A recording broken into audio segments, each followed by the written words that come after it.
नमस्कार मित्रों। तो यह आप लोग को एक जानकारी देनी थी इलाहाबाद हाई कोर्ट की बहुप्रतीक्षित भर्ती।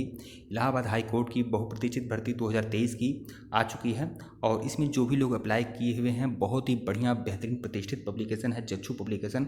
उस पब्लिकेशन की यह बुक आप लोग को देखने को मिलेगी चक्षु पब्लिकेशन की, और बहुत ही बढ़िया सिलेबस के बेस पर सारा सारा इसमें मटेरियल तैयार किया गया है। Allahabad high court group C एवं टी के लिए stenographer, junior assistant, paid apprentice, driver, tubewell technician, process server, कुल मिला के इलाहाबाद हाईकोर्ट से जो भी वैकेंसी निकली हुई है ग्रुप सी एवं डी की, उन सभी भर्तियों के लिए बहुत ही बढ़िया पब्लिकेशन है चक्षु पब्लिकेशन। उसकी बुक निकली है हिंदी, सामान्य सचेता, अंग्रेजी, गणित, पूरा सिलेबस के बेस पर सारा का सारा मटेरियल है। तो इस बुक को आप लोग परचेज कर सकते हैं, नज़दीकी बुक स्टॉल पर भी जाकर आप लोग परचेज कर लीजिएगा। और मैं लिंक भी देने का प्रयास करूँगा जहाँ से आप लोग ऑनलाइन भी इस बुक को परचेज कर पाएँ। तो डिस्क्रिप्शन में लिंक भी आपका डाल दूंगा। तो इस बुक को आप लोग जाकर परचेज कर सकते हैं। पूरे सिलेबस के बेस पर सारे के सारे इसमें मटेरियल दिए गए हैं। इलाहाबाद हाई कोर्ट के लिए यह जो वैकेंसी आई हुई है उसके लिए बहुत ही बढ़िया प्रतिष्ठित पब्लिकेशन की यह बुक है। नमस्कार मित्रों,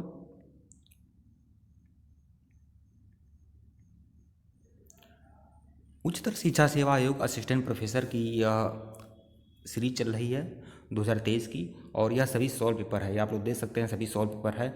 यूपीएचएससी के जितने असिस्टेंट प्रोफेसर के सॉल्व पेपर हुए हैं, प्रश्न पत्र हुए हैं, सभी का जीएस का सीरीज है। यूपीएचएससी का भी है और जीडीसी मतलब राजकीय डिग्री कॉलेज का भी पूरा का सीरीज है। और साथ ही साथ जीआईसी पीजीटी का या जीआईसी आश्रम पद्धति का जो जीएस का सीरीज है। फिर राजस्थान सहायक अध्यापक भारत परीक्षा वो भी है, मतलब कि असिस्टेंट प्रोफेसर के लिए। फिर जीआईसी एलटी ग्रेड का भी। कुल मिलाकर यह आपका सामान्य अध्ययन का सीरीज है इतनी सारी परीक्षाओं के लिए। तो आइए, और सभी सॉल्व पेपर हैं। तो असिस्टेंट प्रोफेसर परीक्षा 2016 उच्चतर शिक्षा सेवा चयन आयोग भर्ती हुई थी। परीक्षा जो तिथि है 5 जनवरी 2019 है। इसमें 15 प्रश्न में कंप्लीट करा लिया था और 15 प्रश्न बाकी है। आइए देखते हैं। और अगर इसके पहले का वीडियो अगर आप लोगों ने नहीं देखा है तो प्लेलिस्ट में जाइएगा, समसामयिक की घटना चक्र जीएस सीरीज के नाम से प्लेलिस्ट बनी हुई है। प्लेलिस्ट में जाइए और सभी वीडियो देखिए। तो आइए शुरुआत करते हैं। प्रश्न संख्या 16 देखिएगा, पर्यावरण का अर्थ है। तो क्या है पर्यावरण का अर्थ, यह प्रश्न आया हुआ था। तो देखिए, जल, वायु, भूमि, वनस्पतियों एवं प्राणियों के मध्य अंतर संबंध। विकल्प सी जो है वो आपका सही है। पर्यावरण शब्द संस्कृत भाषा के परि, उपसर्ग और आवरण से मिलकर बना है, जिसका तात्पर्य ऐसी चीज़ों के समुच्चय से है जो जीवधारियों को चारों ओर से ढके हुए है। अंग्रेजी शब्द इन्वायरमेंट फ्रांसीसी भाषा से उद्भूत है। जल, वायु, भूमि, वनस्पतियाँ एवं जीव जंतु मिलकर वनस्पति प्राकृतिक पर्यावरण निर्मित करते हैं, जबकि मानवीय पर्यावरण में मानव की परस्पर क्रियाएं, उनकी गतिविधियां एवं उनके द्वारा निर्मित रचनाएं शामिल होती हैं। प्रश्न 17 देखिएगा, संविधान के 42वें संशोधन द्वारा वन्य पशुओं और पक्षियों नामक प्रविष्ट को किस सूची में जोड़ा गया है। तो यह जोड़ा गया है आपका समवर्ती सूची में जोड़ा गया है। विकल्प सी जो है वो आपका सही है। संविधान की 42वें संशोधन के द्वारा वन पशुओं एवं पक्षियों नामक प्रविष्टि को समवर्ती सूची में जोड़ा गया था। राज्य के नीति निर्धारण तत्व के अंतर्गत संविधान के 42वें संविधान संशोधन अधिनियम 1976 के द्वारा अनुच्छेद 48 को जोड़ा गया है। इसके अंतर्गत पर्यावरण का संरक्षण और संवर्धन तथा वन एवं वन्य जीवों की सुरक्षा वर्णित है। प्रश्न 18 देखिएगा, किस प्रदेश के उच्च न्यायालय ने स्वयं को प्रदेशों में गायों का विधिक संरक्षण घोषित किया। तो वह है उत्तराखंड। विकल्प सी जो है वो आपका सही है। उत्तराखंड उच्च न्यायालय ने स्वयं को प्रदेशों में गायों का विधिक संरक्षक घोषित किया है। उत्तराखंड उच्च न्यायालय ने यह निर्णय 13 अगस्त 2018 को दिया था। प्रश्न 19 देखिएगा, विश्व पर्यावरण दिवस 2018 की थीम क्या थी।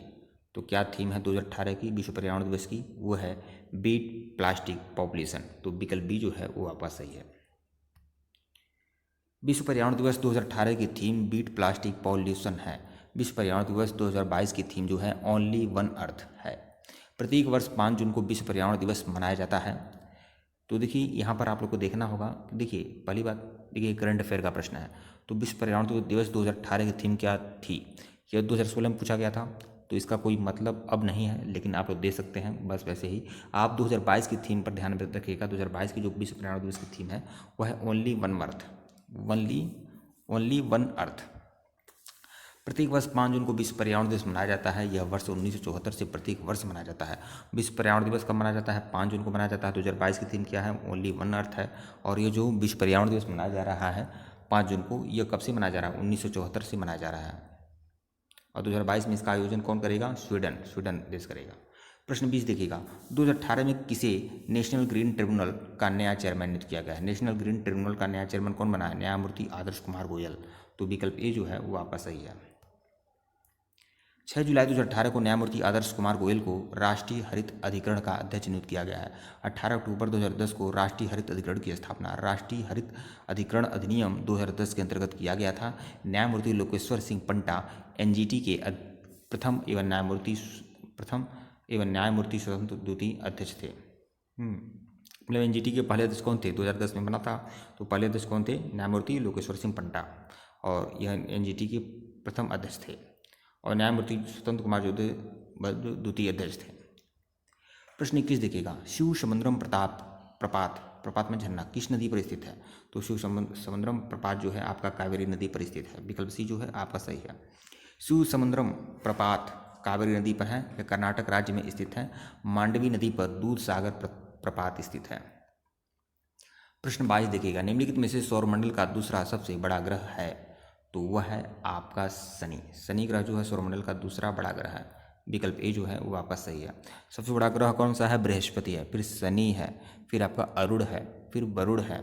ध्यान रखिएगा, शनि सौरमंडल का दूसरा सबसे बड़ा ग्रह है। शनि का व्यास लगभग 1,20,536 किलोमीटर है। सौरमंडल का सबसे बड़ा ग्रह बृहस्पति है। सौरमंडल का सबसे छोटा ग्रह बुध है, और शनि के सर्वाधिक 82 उपग्रह हैं। प्रश्न 23 देखिएगा, 1905 में हुए बंगाल के विभाजन हेतु कौन उत्तरदायी था? तो लॉर्ड कर्जन उत्तरदायी था। विकल्प ए जो है वो आपका सही है। 1905 में हुए बंगाल के विभाजन के लिए लॉर्ड कर्जन उत्तरदायी था। 1905 में हुए बंगाल के विभाजन के लिए लॉर्ड कर्जन उत्तरदायी था।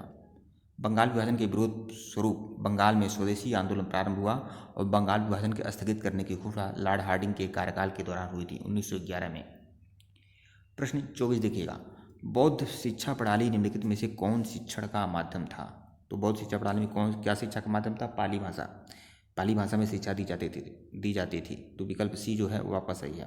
बौद्ध शिक्षा प्रणाली में पाली शिक्षण का माध्यम था। बौद्ध ग्रंथ भी पाली भाषा में लिखे गए हैं। बौद्ध धर्म के संस्थापक गौतम बुद्ध हैं। यह अहिंसा पर आधारित एक संप्रदाय था, जिसने जन सामान्य में प्रचलित पाली भाषा को प्रचार प्रसार का माध्यम बनाया था। राजा राम मोहन राय ने अपनी पुस्तक एकेश्वरवादियों को उपहार किस भाषा में लिखी है? तो एकेश्वरवादियों का उपहार राजा राम मोहन राय ने किस भाषा में लिखी है? तो वह लिखी है फारसी में। विकल्प डी जो है वो आपका सही है। राजा राम मोहन राय ने अपनी पुस्तक एकेश्वरवादियों का उपहार अर्थात तुहफात उल मुवाहिद्दीन नामक पुस्तक फारसी भाषा में लिखी है। राजा राम मोहन राय आधुनिक भारत के प्रसिद्ध समाज सुधारक थे, जिन्हें ब्रह्म समाज की स्थापना, सती प्रथा को बंद कराने में योगदान देने आदि कार्यों के लिए जाना जाता है। प्रश्न 26, बलवंत राय मेहता समिति संबंधित है? बलवंत राय मेहता समिति जो है आपका वह पंचायती राज से संबंधित है। पंचायती राज से संबंधित है बलवंत राय मेहता समिति। विकल्प सी जो है वो आपका सही है। देखिए, बलवंत राय मेहता समिति पंचायती राज से संबंधित है। बलवंत राय मेहता समिति को 1957 में नियुक्त किया गया था, जिन्होंने त्रिस्तरीय पंचायती राज व्यवस्था के निर्माण हेतु अनुशंसा की थी। अशोक मेहता समिति जो 1977 का संबंध भी पंचायती राज समिति है, जिन्होंने द्विस्तरीय पंचायती राज व्यवस्था हेतु सुझाव दिए थे। प्रश्न 27 देखिएगा, वर्ष 2011 की जनगणना के अनुसार दूसरा सर्वाधिक जनघनत्व वाला राज्य है? तो वह है पश्चिम बंगाल। विकल्प सी जो है वो आपका सही है। वर्ष 2011 की जनगणना के अनुसार सर्वाधिक जनघनत्व वाले शीर्ष राज्य कौन से हैं? सबसे ज़्यादा जनघनत्व कौन से राज्य का है? मतलब 2011 की जनगणना के अनुसार तो किसका है? बिहार का है, फिर आपका पश्चिम बंगाल का, फिर केरल का, उत्तर प्रदेश का, हरियाणा का, और ये कितना जनघनत्व है वो आप लोग देख सकते हैं।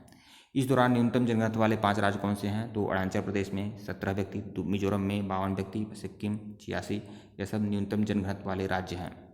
प्रश्न 28 देखिएगा, इस सीरीज का अंतिम प्रश्न ही चल रहा है, बस 3 प्रश्न हैं। राष्ट्रपति द्वारा राज्यसभा के कितने सदस्य मनोनीत किए जाते हैं? राष्ट्रपति के द्वारा तो राज्यसभा में कुल 12 सदस्य मनोनीत करता है राष्ट्रपति। विकल्प ए जो है आपका सही है। अखिल भारतीय संविधान के अनुच्छेद 80 के अंतर्गत राष्ट्रपति राज्यसभा के लिए 12 सदस्यों को मनोनीत कर सकता है। ये 12 सदस्य साहित्य, विज्ञान, कला और समाज सेवा के संबंध में विशेष ज्ञान या व्यवहारिक अनुभव वाले व्यक्ति होते हैं। प्रश्न 29 देखिएगा, किसान क्रेडिट कार्ड योजना किस वर्ष प्रारंभ किया गया था? तो किसान क्रेडिट कार्ड योजना जो है यह आपका 1998 में प्रारंभ किया गया था। विकल्प सी जो है वो आपका सही है। किसान क्रेडिट कार्ड योजना वर्ष 1998 में प्रारंभ किया गया था। इसका उद्देश्य किसानों को कृषि गतिविधियों के लिए बिना किसी बाधा के समय पर ऋण उपलब्ध कराना था। भारत सरकार किसान क्रेडिट कार्ड योजना के अंतर्गत किसानों को ब्याज पर 2% की आर्थिक सहायता देती है एवं समय पर ऋण चुकाने वाले किसानों को 3% की प्रोत्साहन छूट भी देती है। प्रश्न 30 देखिएगा, इस सीरीज का सबसे आखिरी प्रश्न, भारतीय संविधान के अंतर्गत संघ की कार्यकारी शक्तियाँ कौन धारण करता है? तो कौन धारण करता है? तो विकल्प बी, राष्ट्रपति धारण करता है। विकल्प बी जो है वो वापस सही है, राष्ट्रपति। भारतीय संविधान के अंतर्गत संघ की कार्यपालिका शक्ति राष्ट्रपति धारण करता है। अनुच्छेद 53 के अंतर्गत संघ की कार्यपालिका शक्ति राष्ट्रपति में निहित होती है और वे इसका प्रयोग संविधान के अनुसार स्वयं या अपने अधीनस्थ अधिकारियों के द्वारा कर सकता है। ठीक है मित्रों, वीडियो को लाइक और चैनल को सब्सक्राइब करेगा। टेलीग्राम बिल्कुल ज्वाइन करेगा, लिंक डिस्क्रिप्शन में दिया गया है। और इसके पहले का वीडियो नहीं देखे हैं तो प्लेलिस्ट में जाइए, समसामयिक घटनाचक्र जीएस सीरीज के नाम से प्लेलिस्ट बनी हुई है। यह जो जीएस सीरीज है पूरी UPHSC, GDC, GIC PGT, GIC LT grade सबका सॉल्व पेपर है जीएस का। धन्यवाद।